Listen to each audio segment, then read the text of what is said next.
여러분 안녕하십니까? 대한민국 대표 투자 뉴스 뉴스플러스 시작합니다. 거액의 횡령 사건에 휘말린 오스템 임플란트 주식 거래가 15영업일 이상 정지됩니다. 거래소가 상장 적격성 심사에 들어갔기 때문인데 상패 가능성은 낮지만 심사 결과에 따라 길게는 1년까지 정지가 이어질 수 있다는 분석입니다. 김예원 기자가 보도합니다.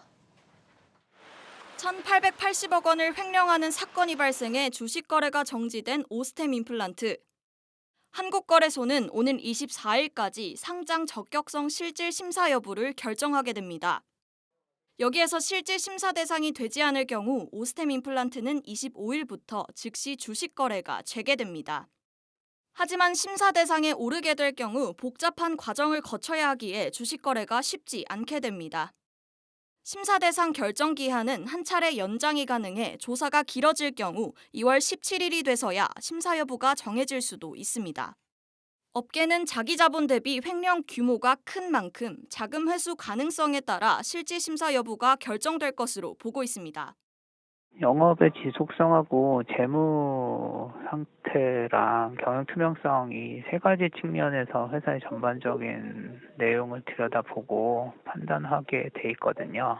회수 가능성 부분도 당연히 요소 중에 하나로 볼 수밖에 없겠죠. 워낙 규모가 커가지고.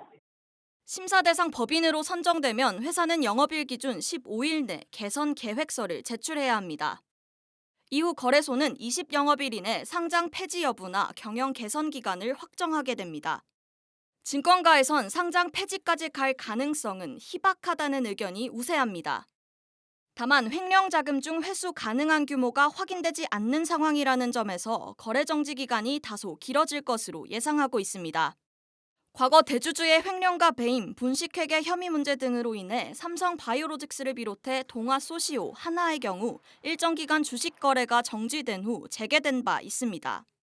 실질 심사 대상이 될 경우 대체로 3개월에서 1년 정도 경영 개선 기간이 필요하고 관련 심사 절차도 밟은 후 거래가 정상화됩니다. 오는 24일 오스템 임플란트의 거래 재개 운명이 결정될 것으로 예상되는 가운데 연기금은 물론 2만 명에 달하는 일반 투자자들의 근심은 더욱 깊어질 것으로 보입니다. 한국경제TV 김예은입니다. 네, 오스템 임플란트 횡령 사건 여파가 거셉니다. 관련해서 박혜린 증권부 기자와 더 자세한 얘기 나눠보겠습니다.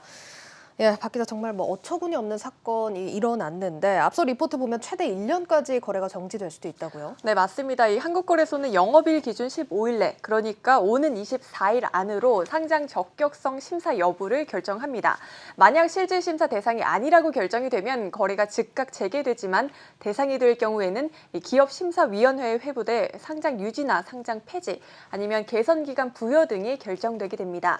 만약 개선기간이 부여된다면 짧게는 6개월에서 1년 정도 주어지게 됩니다. 예, 그래도 상장 폐지 가능성은 높지 않다 이런 분석들이 들리긴 하는데 이걸 그나마 다행이라고 표현을 해야 될지 모르겠습니다. 거래 재개가 돼도 문제가 클 것 같아요. 네, 맞습니다. 거래가 재개되더라도 마음을 놓을 수는 없을 것 같습니다. 예. 거래가 재개된다고 하면 이 회사 신뢰도 추락이 주가에 부정적인 영향을 부정적인 영향을 미칠 수 있기 때문입니다. 예. 또 횡령액 중 일부를 회수하지 못하면 단기 순이익에서 제외돼 실적이 나빠질 수밖에 없습니다.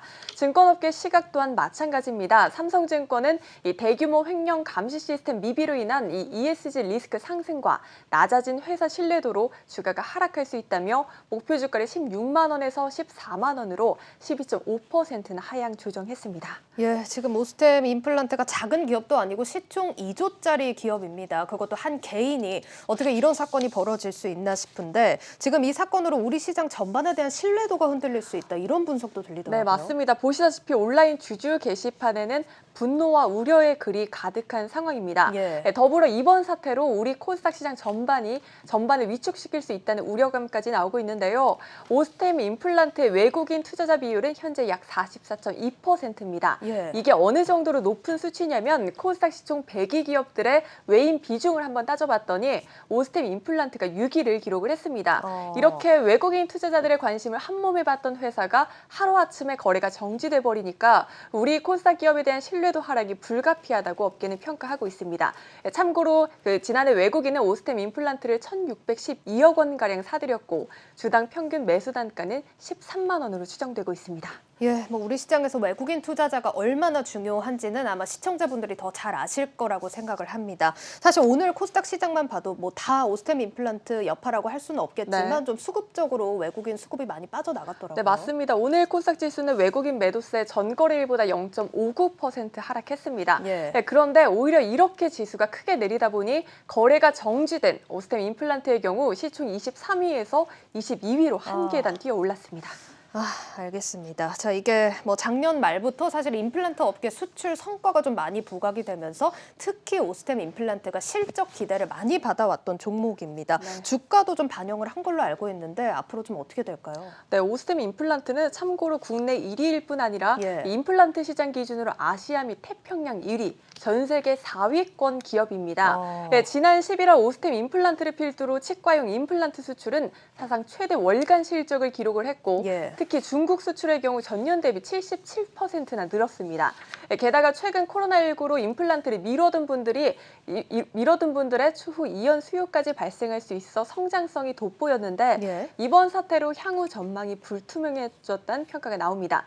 반대로 경쟁사들의 주가는 반사 이익을 보고 있습니다. 업계 2위인 덴티움은 어제 오늘 합쳐 주가가 10% 넘게 급등했습니다. 사실 이게 뭐 말씀을 해주셨지만 오스템 임플란트가 이 업계에서는 또 대체 불가능한 1위 업체입니다. 이번 사건으로 어떻게 시장 판도가 좀 바뀔 수 있다고 보시나요? 네, 규모 면에서 오스템과 덴티움의 격차가 워낙 크기 때문에 예. 당장 시장의 판도가 뒤집힐 가능성은 크지 않습니다. 다만 보시다시피 덴티움도 크게 상장을 하고 있고 오스템이 이번 사태를 마무리하기 위해 주춤하는 가운데 덴티움의 약진을 기대하는 목소리도 적지 않습니다. 예, 알겠습니다. 일단 상황은 더 지켜봐야 할 것 같고요. 관련 소식이 계속 나오는 대로 저희도 발빠르게 전해드리도록 하겠습니다.